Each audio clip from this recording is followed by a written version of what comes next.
চট্টগ্রামের সীতাকুণ্ডে আওয়াম হামলায় দগ্ধ 4 জামায়াত শিবিরকে দায়ী করলেন। মন্তব্য করে বৈঠক থেকে বেরিয়ে এলেন ঐক্যফ্রন্টের নেতারা। বললেন সিইসির ব্যবহার অমার্জিত, জোট নেতাদের আচরণ অসাংবিধানিক বলছে আওয়ামী লীগ। ভোটের দিন সংবাদ সংগ্রহে মোটরসাইকেল চলাচলের অনুমতি দেওয়ার আহ্বান আওয়ামী লীগের। পর্যবেক্ষণের অনুমতি পাওয়া 11 সংস্থার ব্যাপারে অভিযোগ। এবং যুদ্ধাপরাধী দল জামায়াতের নেতাকে ধানের শীষে মনোনয়ন দেয় ক্ষুব্ধ ঝিনাইদহের ভোটাররা। সহিংসতা ছড়াতে পারে দলটি, আশঙ্কা স্থানীয়দের। কঠোর অবস্থানে পুলিশ।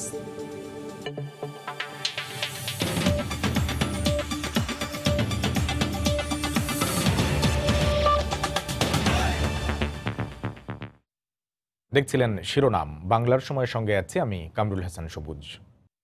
30 ডিসেম্বরের নির্বাচন ঘিরে প্রচারণায় সরগরম হয়ে উঠেছে নির্বাচনী মাঠ।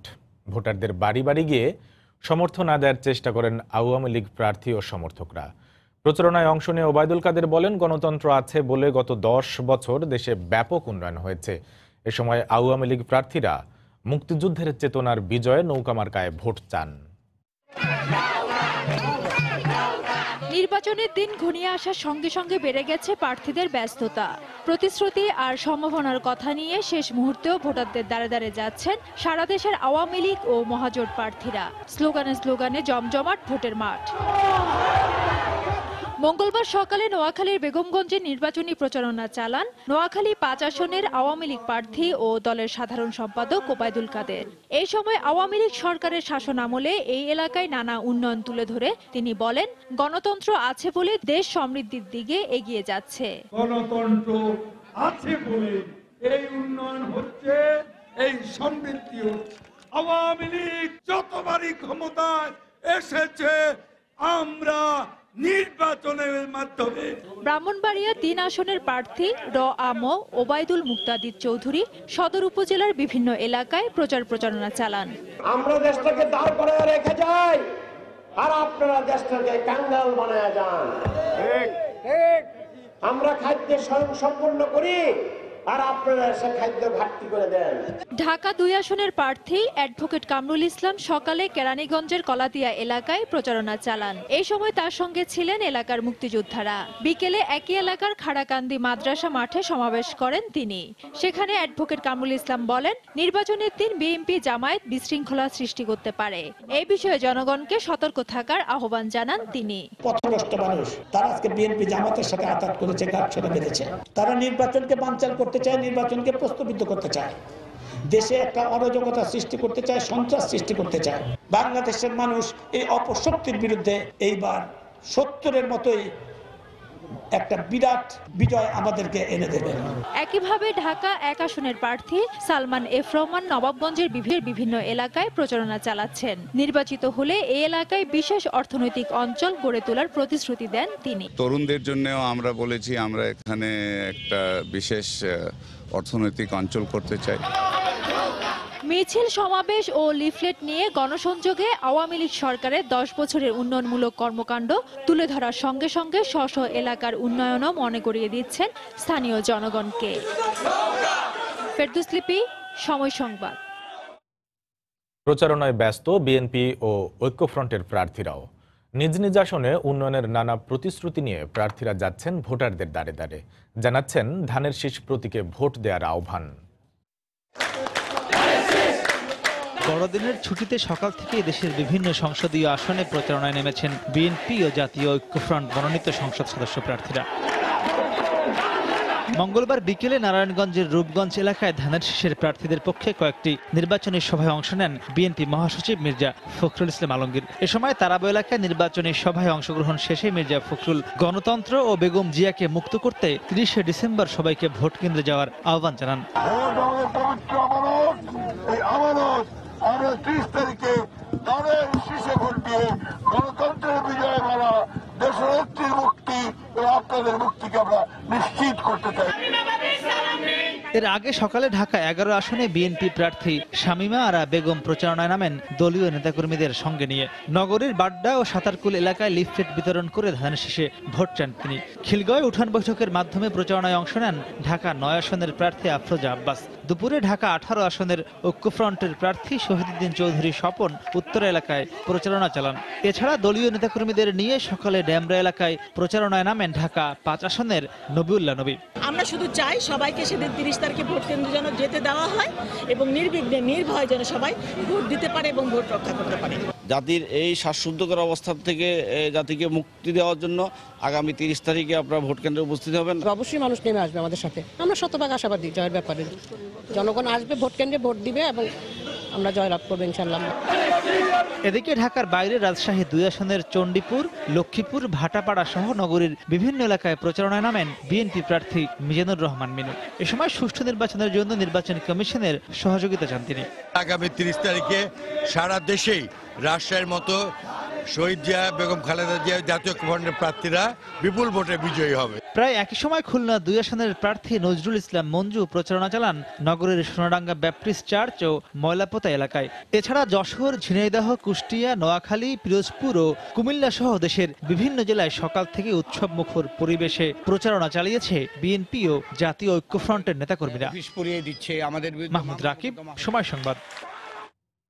চট্টগ্রামে আওয়ামী লীগের নির্বাচনী প্রচারণায় পেট্রোল বোমা হামলায় 4 জন দগ্ধ হয়েছেন। গতকাল ঢাকা চট্টগ্রাম মহাসড়কের সীতাকুণ্ডে ঘটনা ঘটে। আহতদের চট্টগ্রাম মেডিকেল কলেজ হাসপাতালে ভর্তি করা হয়েছে। এ ঘটনায় বিএনপি জামায়াতকে দায়ী করেছেন স্থানীয় আওয়ামী লীগের নেতাকর্মীরা। পুলিশ জানায় সীতাকুণ্ড থানাধীন মাদাম বিবিরহাট এলাকায় গণসংযোগের প্রস্তুতি নিচ্ছিলেন আওয়ামী লীগের প্রার্থী দিদারুল আলমের কর্মী সমর্থকরা। এ সময় 25 থেকে 30 জন সন্ত্রাসী ধারালো অস্ত্রসহ লাঠিসোঁটা নিয়ে তাদের উপর হামলা চালায়।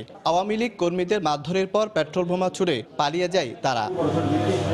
পরবর্তীতে স্থানীয়রা এসে আহত এবং দগ্ধদের উদ্ধার করে চট্টগ্রাম মেডিকেল কলেজ হাসপাতালে ভর্তি করেন। 40-50 সন্ত্রাসীরা বাড়াটে সন্ত্রাসী এসে পেট্রোল বোমার মাধ্যমে প্রথমে আমাদের 4-5 জনের হাত পা ঝলসে দেয়। তার পরবর্তীতে আমাদের ওয়ার্ড আওয়ামী লীগের সাধারণ সম্পাদক আবু সালেহ মোহাম্মদ শামসুদ্দিনকে বুকে পিঠে অতর্কিতভাবে ছুরিসহ আঘাত। উনি বর্তমানে আইসিইউতে আছেন। চট্টগ্রাম 4 আসন সীতাকুণ্ডের আওয়ামী লীগ প্রার্থী দিদারুল আলম তাৎক্ষণিকভাবে আহতদের দেখার জন্য চট্টগ্রাম মেডিকেল কলেজ হাসপাতালে আসেন। এ সময় তিনি এই পেট্রোল বোমা হামলার জন্য জামায়াত শিবিরকে দায়ী করেন। 2013, 14, 15 সালে যে পুনরাবৃত্তি সীতাকুণ্ড উপজেলা আমার নির্বাচন এলাকায় হয়েছিল, পুনরাবৃত্তি করার জন্য আজকে আমাদের গণসংযোগে অতর্কিতভাবে পেট্রোল বোমা মেরেছে, যাতে মানুষ হত্যা করার জন্য, মেইনলি আমাকে হত্যা করার জন্য তারা এই পেট্রোল বোমা মেরেছে। পেট্রোল বোমায় দগ্ধ 3 জন বর্তমানে আশঙ্কামুক্ত হলেও তাদের শরীরের বেশ কিছু অংশ পুড়ে গেছে বলে জানিয়েছেন কর্তব্যরত চিকিৎসক। আর ভবিষ্যতে নাশকতা এড়াতে আইন শৃঙ্খলা রক্ষা সহ সব বাহিনীকে সতর্ক থাকতে পরামর্শ ফায়ার সার্ভিসের। এই ধরনের ঘটনা কিন্তু যে কোনো সময় ঘটতে পারে। এটাকে কোনোভাবে আমরা সহজভাবে নিতে পারি না, এটা জিরো টলারেন্সে নিতে হবে। গত 2012 থেকে 14 সাল পর্যন্ত নাশকতার সবচেয়ে বেশি ঘটনা ঘটে ঢাকা চট্টগ্রাম মহাসড়কের সীতাকুণ্ডে। এ সময় পেট্রোল বোমায় বেশ কয়েকজন হতাহতের পাশাপাশি পুড়িয়ে দেওয়া হয় কয়েকশো যানবাহন। শফিকুল আলম, সময় সংবাদ, চট্টগ্রাম। পুলিশ সম্পর্কে আপত্তিকর মন্তব্য করে নির্বাচন কমিশনের বৈঠক শেষ হওয়ার আগেই বেরিয়ে যান জাতীয় ঐক্যফ্রন্টের শীর্ষ নেতারা। গতকাল বিকেলে নির্বাচন কমিশনে যান তারা। এ ধরনের আচরণ অসাংবিধানিক বলে মন্তব্য করেছে আওয়ামী লীগ। ঐক্যফ্রন্টের নেতাদের দাবি, বৈঠকে তাদের সঙ্গে মার্জিত ব্যবহার করেননি প্রধান নির্বাচন কমিশনার। কমিশন ও সরকার মিলে নির্বাচন বানচালের চেষ্টা করছে বলেও অভিযোগ তাদের। নির্বাচনের সার্বিক পরিস্থিতি ও কমিশনের ভূমিকা নিয়ে আলোচনা করতে মঙ্গলবার ডক্টর কামাল হোসেনের নেতৃত্বে ইসি সচিবালয়ে যান ঐক্যফ্রন্টের শীর্ষ নেতারা। বেলা 12:15টার দিকে ইসি সহ অন্য নির্বাচন কমিশনারদের সঙ্গে বৈঠকে বসেন তারা। বৈঠক সূত্রে জানা যায়, এক পর্যায়ে তাদের মধ্যে শুরু হয় উত্তপ্ত বাক্য বিনিময়। এ সময় পুলিশ সম্পর্কে আপত্তিকর মন্তব্য করেন ঐক্যফ্রন্ট নেতারা। বৈঠকের 1.5 ঘন্টার মাথায় সিইসির সঙ্গে বিবাদে জড়িয়ে ওয়াকআউট করে বেরিয়ে যান তারা।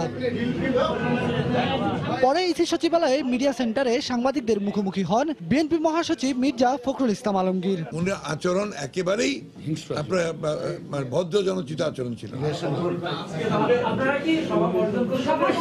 আমরা ওয়াকআউট করেছি। সরকার, নির্বাচন কমিশন যৌথভাবে এই নির্বাচনকে বানচাল করার চেষ্টা করছে। কারণ হচ্ছে যে নির্বাচন ন্যূনতম পরিবেশ তারা সৃষ্টি করতে পারছে। পরে আওয়ামী লীগের নির্বাচন পরিচালনা কমিটির কো চেয়ারম্যান এইচ.টি. ইমাম ঐক্যফ্রন্ট নেতাদের এ ধরনের আচরণ অসাংবিধানিক বলে উল্লেখ করেন। ডক্টর কামাল হোসেন খেপে গিয়ে নারায়ণগঞ্জের কোন এক সাব ইন্সপেক্টর তাকে বলেছেন জানোয়ার। ডক্টর কামাল হোসেন টেবিল চাপড়েছেন জোরে জোরে। তখন সিইসি এবং তারা বলেছেন অন্যান্যরা যে আমরা অপমানিত বোধ করছি, আপনারা না থাকলেই ভালো। তবে এ বিষয়ে কোনো কথা বলতে রাজি হননি প্রধান নির্বাচন কমিশনার। আজ যখন বিএনপি বৈঠকে বসলো, কেন তারা ওয়াকআউট করে চলে গেল? এটা এখানে বলবো না, শুধু ইভিএম এর উপর প্রশ্ন। সবাই জানতে চাচ্ছে আপনার কাছ থেকে যেহেতু এখানে ইভিএম এর বাইরে কথা নেই। এখানে আজকের মিটিং রাজধানীতে ইভিএম প্রদর্শনীর এই অনুষ্ঠানে নির্বাচন অংশগ্রহণমূলক হবে বলেও আশা প্রকাশ করেন সিইসি। বেলায়েত হোসাইন, সময় সংবাদ, ঢাকা। ভোটের দিন সংবাদ সংগ্রহের কাজে নিয়োজিত স্টিকার যুক্ত মোটরসাইকেল চলাচলের অনুমতি দিতে নির্বাচন কমিশনকে আহ্বান জানিয়েছে আওয়ামী লীগ। গতকাল বিকেলে দলটির কেন্দ্রীয় কার্যালয়ে আসন্ন সংসদ নির্বাচন উপলক্ষে গঠিত মিডিয়া সেন্টারের উদ্বোধন করে কথা বলেন দলের নির্বাচন পরিচালনা কমিটির কো চেয়ারম্যান এইচ.টি. ইমাম। এ সময় নির্বাচন পর্যবেক্ষণের অনুমতি পাওয়া ডেমোক্রেসি ওয়াচ সহ 11টি সংস্থার ব্যাপারে প্রশ্ন তোলেন তিনি। ডেমোক্রেসি ওয়াচ হচ্ছে তালেয়া রহমানের, তালেয়া রহমান হচ্ছেন শফিক রেহমান, শফিক রেহমান হচ্ছেন বিএনপির অ্যাডভাইজার একজন। কাজেই এরকম একটি প্রতিষ্ঠান ওই যে একেবারে সরাসরি 91(c)র লঙ্ঘন। খান ফাউন্ডেশন হচ্ছে মঈন খান সাহেবের, তার স্ত্রী চালান। সেটি কিভাবে নির্মোহত দূরের কথা নিরপেক্ষ কিভাবে হবে? তেমনি লাইট হাউসের প্রতিষ্ঠাতা তারেক রহমান নিজে। আমরা আরপিও 91(c) অনুচ্ছেদের বিধানের আলোকে এই 9টি সংস্থার অনুমতিপত্র বাতিল করার দাবি জানাচ্ছি। সংবাদ সংগ্রহের দায়িত্বে ব্যবহৃত মোটরসাইকেল যাতে স্টিকার সহ চলাফেরা করতে পারে সে ব্যাপারেও ব্যবস্থা নেওয়া প্রয়োজন।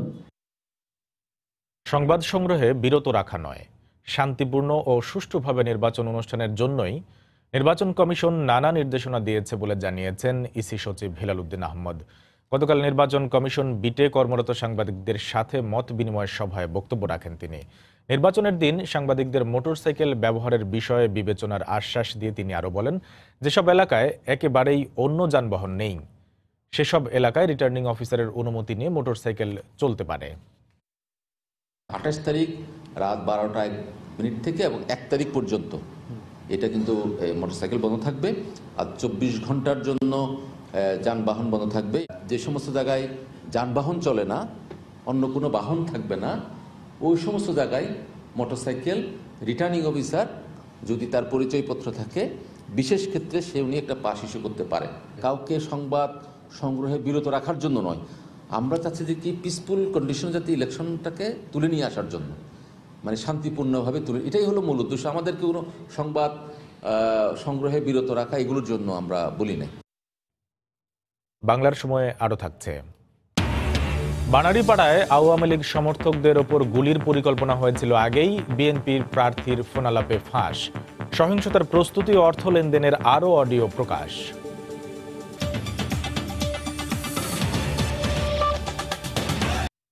মুখে মুক্তিযুদ্ধের চেতনার কথা বললেও ঝিনাইদহ 3 আসনে বিএনপি নেতৃত্বাধীন জাতীয় ঐক্যফ্রন্ট জামায়াত নেতা মতিয়ার রহমানকে মনোনয়ন দিয়ে মুক্তিযুদ্ধের চেতনার সঙ্গে বিশ্বাসঘাতকতা করেছে বলে মনে করেন সাধারণ ভোটাররা।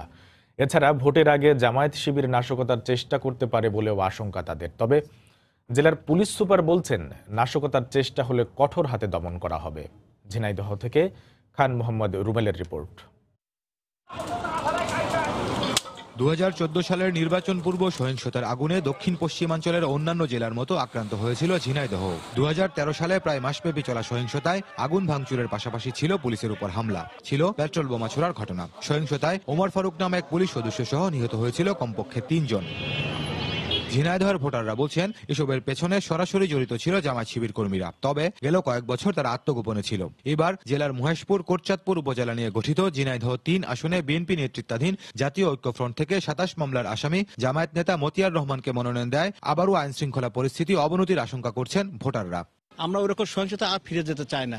আমরা এই বাংলাদেশের যে অর্জন, সে অর্জন ধরে রাখতে চাই। 14 যে নির্বাচন হয়েছিল, অনেক নির্যাতনের, অনেক জ্বালাপোড়া হয়েছিল, আমরা ওই সহিংসতা চাই না। বাঙালি জাতির যারা বিরোধিতা করেছিলেন সেই সংগঠনের একটা মানুষকে ধানের শীষ প্রতীকে প্রণয় দেয় আমরা শঙ্কিত। এছাড়া মুখে মুক্তিযুদ্ধের চেতনার কথা বলে জামায়াত নেতাদের হাতে ধানের শীষ প্রতীক তুলে দিয়ে বিএনপি মুক্তিযুদ্ধের চেতনার সঙ্গে বিশ্বাসঘাতকতা করেছে বলে মনে করেন তরুণ ভোটাররা। জামাত শিবিরের যে রাজনীতি করার আবারও সুযোগ দেওয়া হচ্ছে, এক্ষেত্রে তারা আরো বেশি শক্তিশালী হবে। আমরা চাইবো সবসময় যেন মুক্তিযুদ্ধের শক্তিকে আমরা পাই। এদিকে পুলিশ বলছে নাশকতার ব্যাপারে গোয়েন্দা নজরদারি অব্যাহত রয়েছে। যদি কেউ নির্বাচনী পরিবেশ বিনষ্ট করার চেষ্টা করে, নাশকতার চেষ্টা করে, অবশ্যই আমরা আইন শৃঙ্খলা বাহিনীর সদস্যরা কঠোরভাবে সেগুলো দমন করব। অন্যান্য আইন প্রয়োগকারী সংস্থার সঙ্গে সমন্বয় করে পুলিশ কাজ করবে বলেও জানান জেলার পুলিশ সুপার। 2012-13 সালের সহিংসতার ভীতি এখনো তাড়া করে ঝিনাইদহের সাধারণ মানুষকে। তারা বলছেন এবারের নির্বাচনের আগে যদিও এখন পর্যন্ত পরিস্থিতি শান্তই রয়েছে, তবে একেবারে ভোট গ্রহণের দিন পর্যন্ত পরিস্থিতি এমনটাই থাকবে, তেমনটাই প্রত্যাশা করেন তারা। আর এক্ষেত্রে তারা কামনা করছেন আইন শৃঙ্খলা রক্ষাকারী বাহিনীর যথাযথ উদ্যোগ। খান মোহাম্মদ রুমেল, সময় সংবাদ, ঝিনাইদহ। নাশকতা সৃষ্টি ও নির্বাচনকে প্রভাবিত করতে দেশ জুড়ে 150 কোটি টাকা ছড়ানোর অভিযোগে হাওয়া ভবনের সাবেক কর্মচারী সহ 3 জনকে আটক করেছে র্যাব। সোমবার রাতে অভিযান চালিয়ে তাদেরকে আটক করা হয়। গতকাল দুপুরে এ বিষয়ে ব্রিফ করেন র্যাব মহাপরিচালক বেনজির আহমেদ।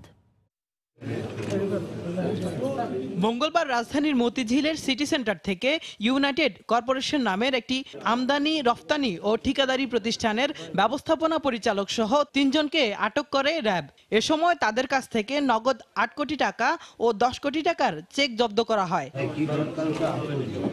দুপুরে এ বিষয়ে ব্রিফিংয়ে র্যাব মহাপরিচালক জানান, নির্বাচনকে প্রভাবিত করতে ও দেশজুড়ে নাশকতা চালাতে ওই অফিস থেকে 150 কোটি টাকা লেনদেন হয়েছে সারা দেশে। এর বড় অংশই দুবাই থেকে হুন্ডির মাধ্যমে এসেছে।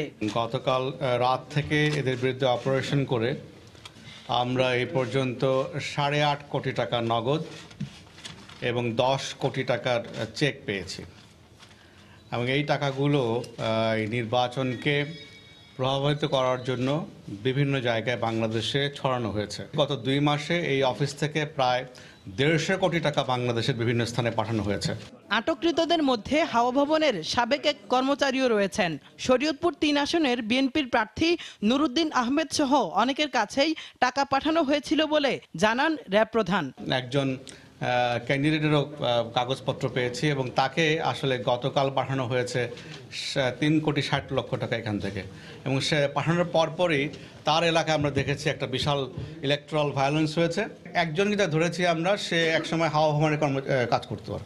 এ ঘটনায় জড়িতদের গ্রেফতারে অভিযান অব্যাহত থাকবে বলেও জানায় র্যাব। আমাদের যে গোয়েন্দা কার্যক্রম সেটি অব্যাহত থাকবে। কেফায়েত শাকিল, সময় সংবাদ, ঢাকা। বরিশাল 2 আসনের বিএনপি প্রার্থী শরফুদ্দিন আহমেদ সান্টু ও তার কর্মীদের হামলার ঘটনায় বানারীপাড়ায় থানায় দায়ের করা মামলায় 16 জনকে গ্রেফতার করা হয়েছে। সামাজিক যোগাযোগ মাধ্যমে ভাইরাল হওয়া অডিওতে বিরোধী পক্ষকে গুলি করার হুমকি দিয়ে নিজ নেতাকর্মীদের প্রস্তুত হওয়ার নির্দেশ শোনা যায় সান্টুকে। এদিকে বিরোধী পক্ষের ওপর হামলার নির্দেশ দেওয়ার আছে 5 আসনের বিএনপি প্রার্থী নাদিম মোস্তফার ফোন আলাপের অডিও ফাঁস হয়েছে।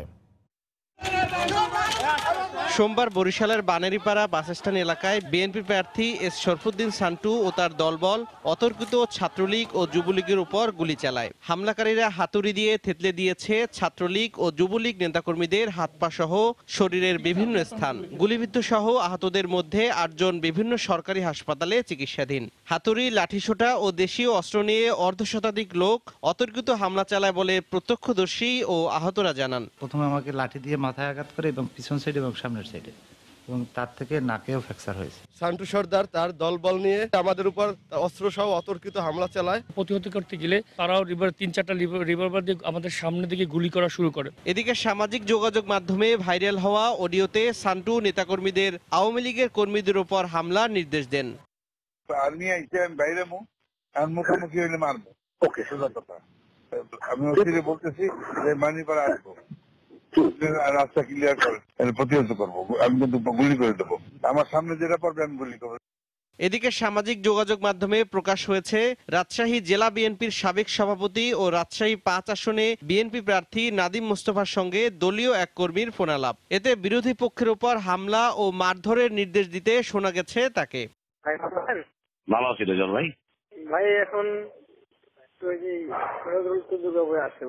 শালাকে মারতে পারলে পরে ভালো হয়। কতজন আছে? এখন সুযোগ পাইলে বসে দাও। আমাদের লোক কে আছে? আমাদের লোক এখানে কেউ নাই বর্তমানে, কেউ যায়নি। ওই কাছে গেছে মোল্লার ওখানে গেছে। মাইরে তাড়া দেবো না কি করবো?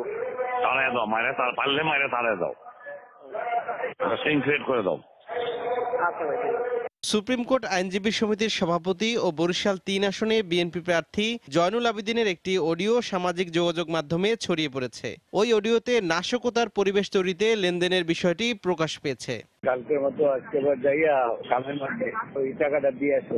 শোনেন যে বক্সি আছে না, এসআই আছে না, দুইজন, হ্যাঁ হেদেরকে দিয়ে আসো, হেদেরকে দাও। হ্যাঁ আরো 25 দিন কারে ওই অতিরে না হেদের 20 এদেরকে দেবা 10। আরে এখানে তিনজনের আবার 3, 5, 15, 30 না 35 দিতে হবে দিলে তিনজনের। বিএনপির যুগ্ম সাধারণ সম্পাদক ও নোয়াখালী 1 আসনে দলটির প্রার্থী ব্যারিস্টার মাহবুব উদ্দিন খোকনের অপর একটি ফোনালাপ প্রকাশ হয়েছে সামাজিক মাধ্যমে।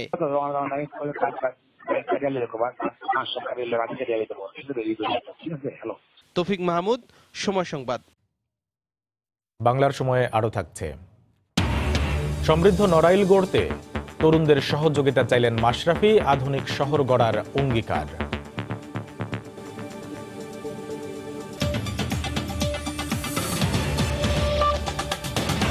একাদশ জাতীয় সংসদ নির্বাচনে গণমাধ্যম কর্মীদের মোটরসাইকেল ব্যবহারের অনুমতির দাবিতে কুড়িগ্রামে মানববন্ধন করেছেন সাংবাদিকরা।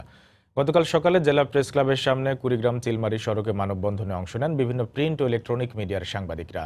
এ সময় তারা জানান, অবাধ সুষ্ঠু নির্বাচন অনুষ্ঠানে সাংবাদিকরা সবসময় নির্বাচন কমিশনকে সহযোগিতা করে আসছে।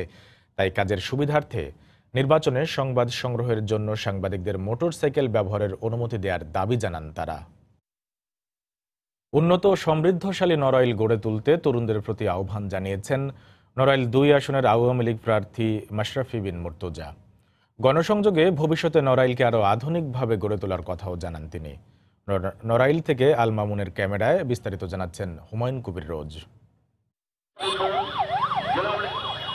ক্রিকেট মাঠের অধিনায়ক এখন জনগণের সেবক হবার পথে, যার জন্য শিশু থেকে বুড়ো সব বয়সী নারী পুরুষের অপেক্ষা।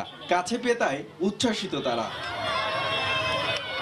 এদিন প্রচারণার অংশ হিসেবে 5টি ইউনিয়নের 15টি ছোট বড় পথসভা করেছেন মাশরাফি।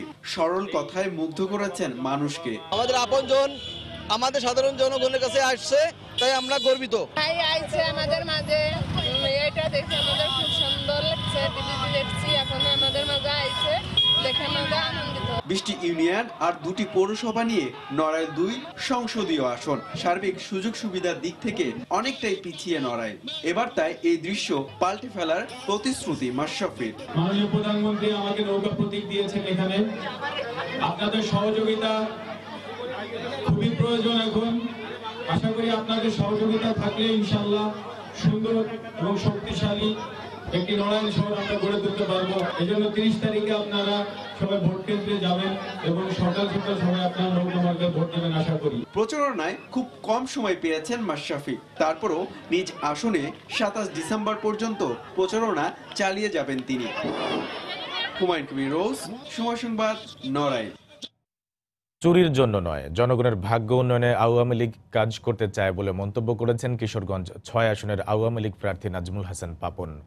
গতকাল বিকেলে ভৈরবের কালিকা প্রসাদে এক নির্বাচনী পথসভায় অংশ নিয়ে একথা বলেন তিনি। এ সময় তিনি উন্নয়নের ধারা অব্যাহত রাখতে আবারও নৌকায় ভোট চান। আমরা চুরি করার জন্য রাজনীতি করে না, ভোট চাই না। আওয়ামী লীগ ভোট চায় জনগণের উন্নয়নের জন্য,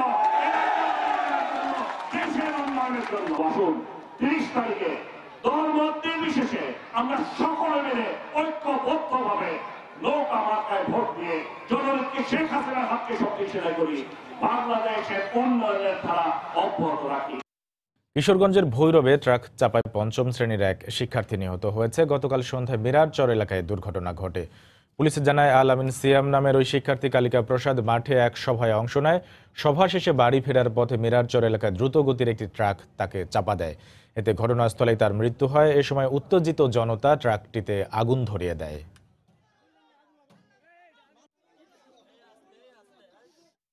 বাংলার সময়ের শীর্ষ সংবাদ জানিয়ে দিচ্ছি আরেকবার।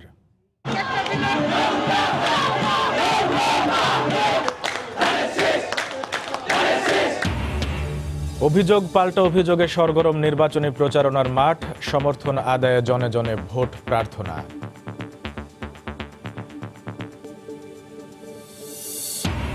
চট্টগ্রামের সীতাকুণ্ডে আওয়ামী লীগের নির্বাচনী মিছিলে পেট্রোল বোমা হামলায় দগ্ধ 4, জামায়াত শিবিরকে দায়ী করলেন প্রার্থী। এবং পুলিশ সম্পর্কে আপত্তিকর মন্তব্য করে বৈঠক থেকে বেরিয়ে এলেন ঐক্যফ্রন্টের নেতারা, বললেন সিইসির ব্যবহার অমার্জিত, জোট নেতাদের আচরণ অসাংবিধানিক বলছে আওয়ামী লীগ। এই ছিল বাংলার সময়। যে কোনো খবর পেতে ভিজিট করুন সময়নিউজ.tv। আপনার মোবাইলে সময় সংবাদ পেতে ও সকল খবর পেতে ডাউনলোড করুন সময় অ্যাপ। সঙ্গে থাকুন সময়ের।